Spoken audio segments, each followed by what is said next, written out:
Hello everyone, and welcome to part 1 of me transforming this tank. First off, I'm painting the bottom black because I don't want it to be see-through in the end. It took forever for that layer of black paint to dry. It's kind of thick, I guess. But then after that, it was time for me to build up the base of, well, soil and sand, I guess. Obviously, it's not going to be real soil and sand, it's going to be clay. I tried a different clay recipe this time, so hopefully it works. I used flour instead of glue to try to get a more paper mache feel. After that, I mixed up fresh batches of the clay and painted them. You'll see what I'm going to do with this later, but I left it out in like flat batches to dry so that way the paint wouldn't muddle together when I mixed it up. After that was done, I had to leave everything out to dry for a couple of days, and I will come back with part 2 to show you how everything is. Hello and welcome to part 2 of me transforming a tank. This is kind of a short update because not a lot happened after everything was dry.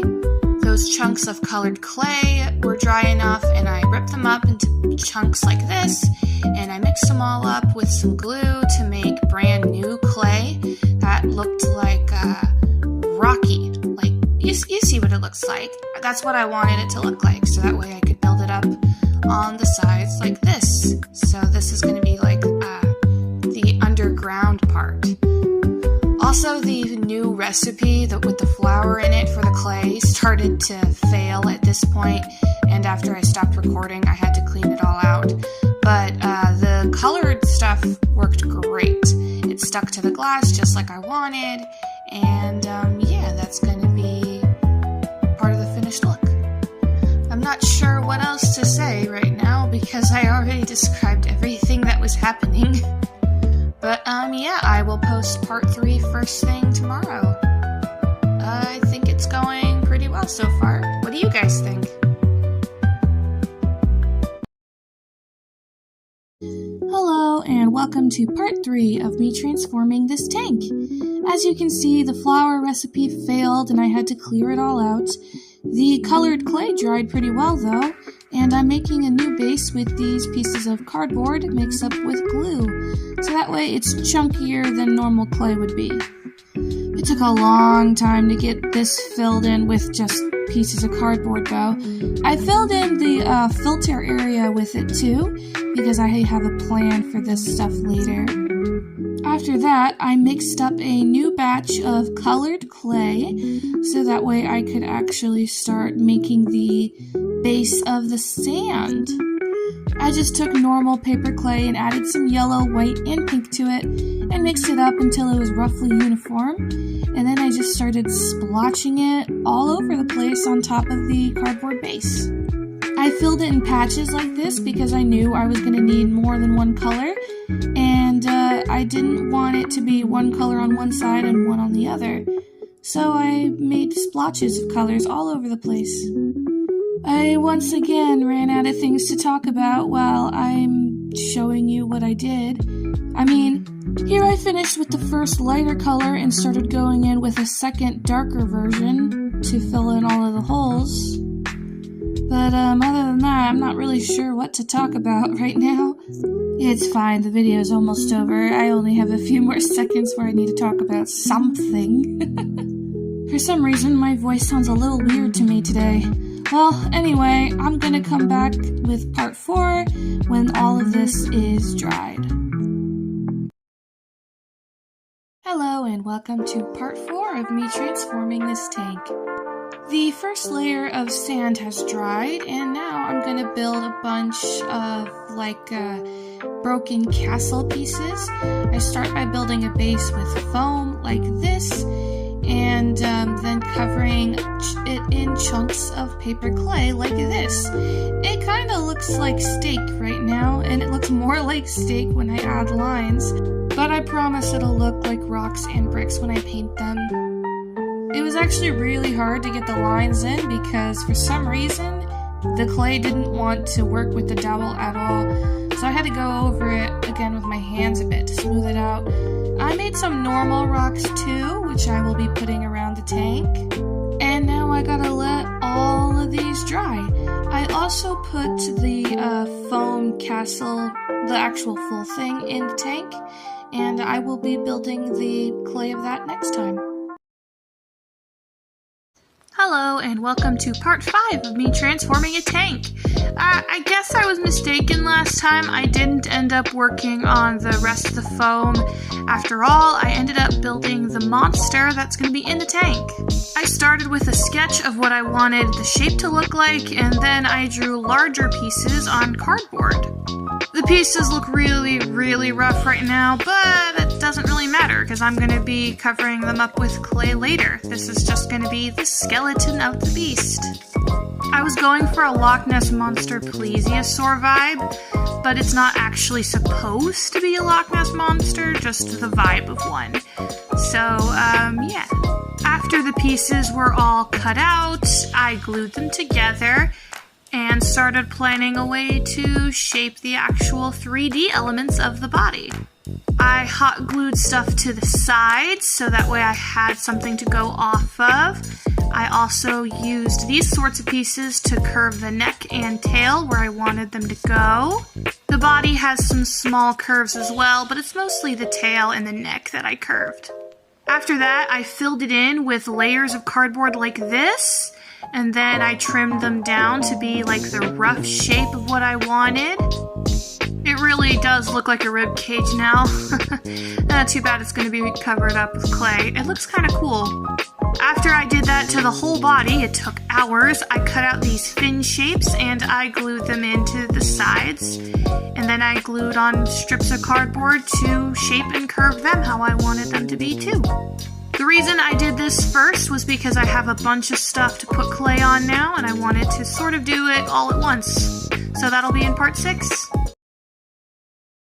Hello, and welcome to part 6 of me transforming a tank.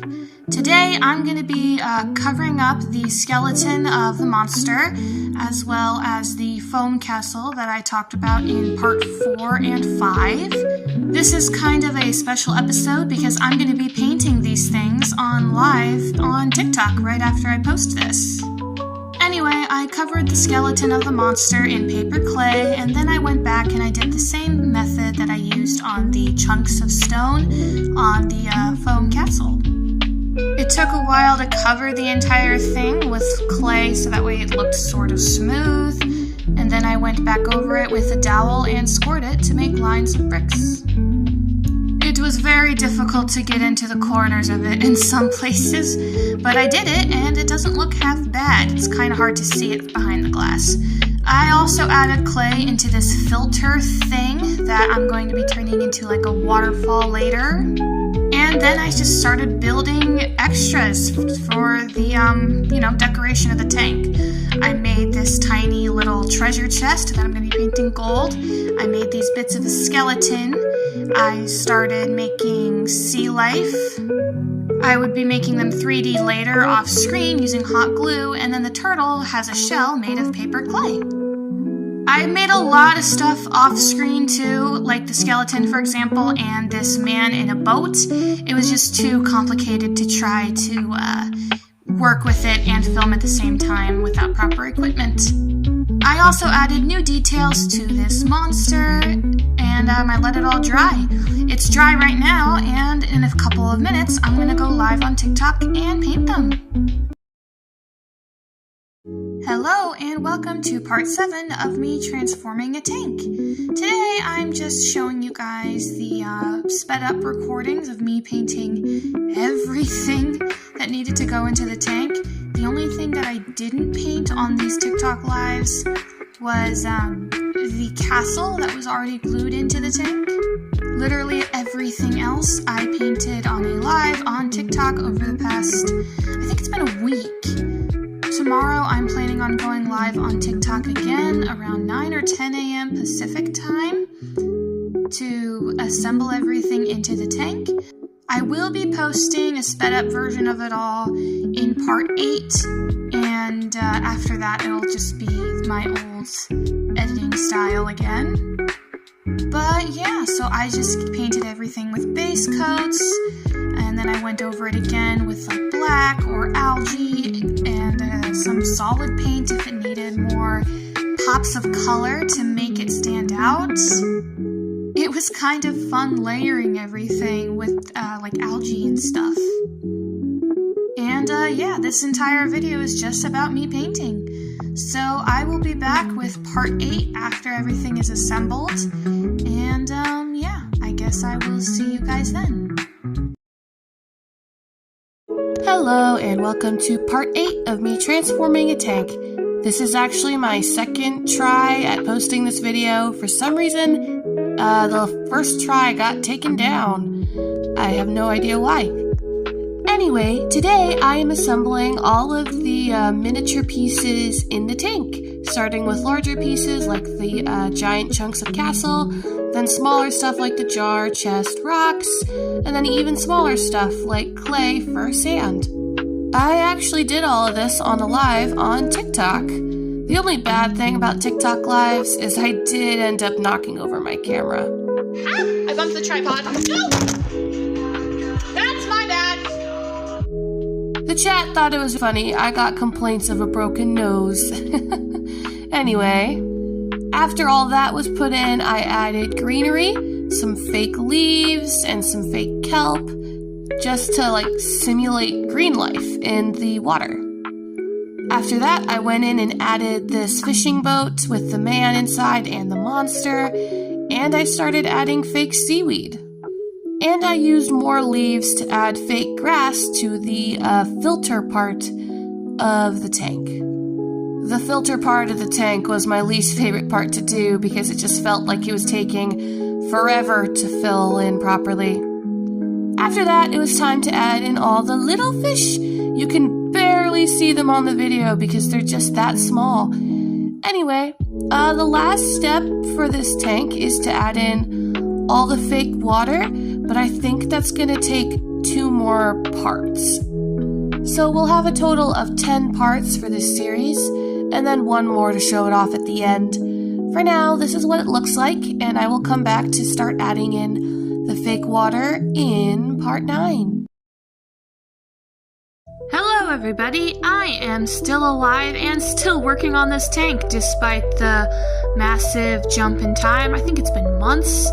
I've been working on adding water in the meantime. Not only has it just been taking so long to do as a step-by-step process, but a lot of stuff has happened in real life that's just kind of put me through the ringer. The water isn't even done yet. This hot glue / Mod Podge process that I'm showing in this video isn't even half of what needs to be done in order to finish the entire thing. It took layers of Mod Podge to get the background what I want it to be, and I still have to layer quite a bit of recycled plastic over the rest of it in order to get the full ripple effect that I want, and that's gonna take some more time as well. But I'm coming up with a new plan of action when it comes to releasing videos. Instead of waiting for a project to be finished before releasing new videos in a different series, I'm just gonna release whatever I have that's done. Because there is currently a backlog of videos waiting to be posted for other projects, and I just don't want to keep you guys waiting. Full finished project videos will be released on YouTube if you want to check them out there. In the meantime, you guys can finish watching me paint Mod Podge over the back of this thing. That's basically what this whole video is about, Mod Podge. It was kind of boring, so thankfully I had that schedule update to talk about. And then the plastic will be done in the next part.